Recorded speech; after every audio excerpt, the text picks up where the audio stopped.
Hello అండి, నమస్తే. దోసకాయ ఆవు పచ్చడి పెడుతున్నానండి. మీకు కూడా చూపించాలనుకున్నాను. చూస్తున్నారు కదండీ, ఇవి ఊరు దోసకాయలు అంటారు, లేకపోతే నాటు దోసకాయలు అంటారండి. కొంచెం బారుగా ఉంటాయి. టేస్ట్ అయితే పుల్ల పుల్లగా ఉంటాయండి. బాగుంటుంది పచ్చడికి. మామూలు కాయలు రౌండ్గా ఉంటాయి కదండీ, అవి కూడా బాగానే ఉంటాయి. కాబట్టి ఎక్కువైతే ఇవి బాగుంటాయి. కొన్ని కాయలు చేదుగా ఉంటాయి. చేదుగా ఉన్నాయో లేవో చూసుకొని ముక్కలుగా కట్ చేసుకోవాలి. నేనైతే గింజలు తీసేస్తున్నానండి. కావాలంటే గింజలు కొంతమంది వేసుకుంటారు. నాకైతే గింజలు అంత ఇష్టం ఉండదండి, అందుకే గింజలు తీస్తున్నాను. మ్యాక్సిమం అయితే గింజలు ఎవరు వేయరు. ఇలా నీట్గా తీసుకొని మొత్తం క్లీన్గా చేసుకొని పక్కన పెట్టుకోవాలండి. అన్నీ తీసేసుకున్నాను చూడండి. ఇప్పుడు మొత్తం కడిగాను. కడిగిన తర్వాత చాలా చిన్నగా ముక్కలుగా కట్ చేసుకోవాలండి. మీకు ఎంత సన్నగా వీలైతే అంత సన్నగా కట్ చేసుకోవాలి. నేనైతే దోసకాయ పచ్చడి అంటే మామూలుగా పెడతానండి. పచ్చిమిర్చి వేసి రోట్లో నూరుతాను.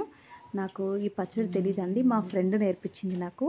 తను ఒకసారి పెట్టిస్తే నాకు టేస్ట్ చాలా బాగా నచ్చింది.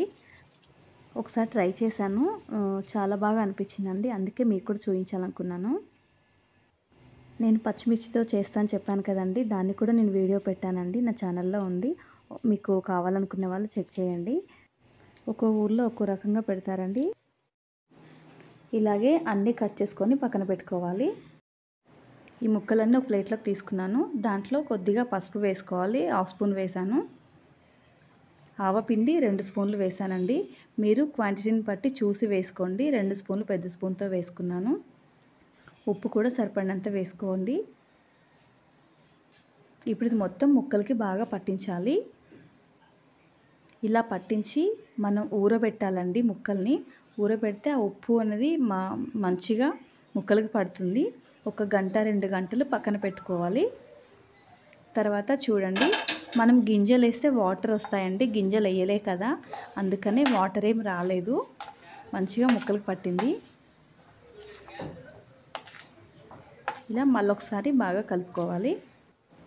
ఎల్లిపాయ ఒకటి తీసుకున్నానండి, అది మొత్తం పొట్టు వలిచేసుకొని దాన్ని మెత్తగా దంచాను. దంచి అది కూడా ఒకటికొకటి మొత్తం వేసుకోవాలి. తర్వాత జీలకర్ర పొడి కూడా 1 స్పూన్ వేసుకున్నాను. తర్వాత కారం కూడా ఒక 4 స్పూన్లు వేసానండి.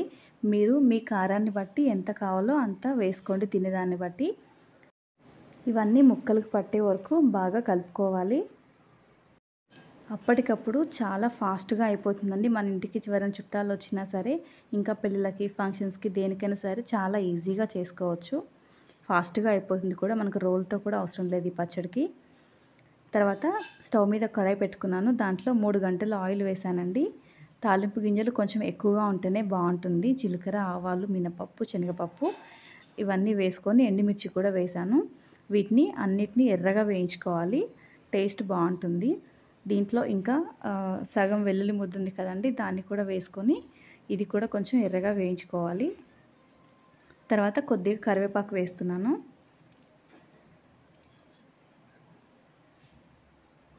టేస్ట్ అయితే చాలా అంటే చాలా బాగుంటుందండి. మీరు కూడా ట్రై చేయండి. మీకు ఎలా వచ్చిందో కామెంట్ బాక్స్లో కామెంట్ చేయండి. ఇవన్నీ వేగినాయి కదా, ఇప్పుడు దీంట్లో పచ్చడి కలుపుకున్నాం కదండి, దాన్ని కూడా వేసి ఒకసారి కలుపుకుంటాను.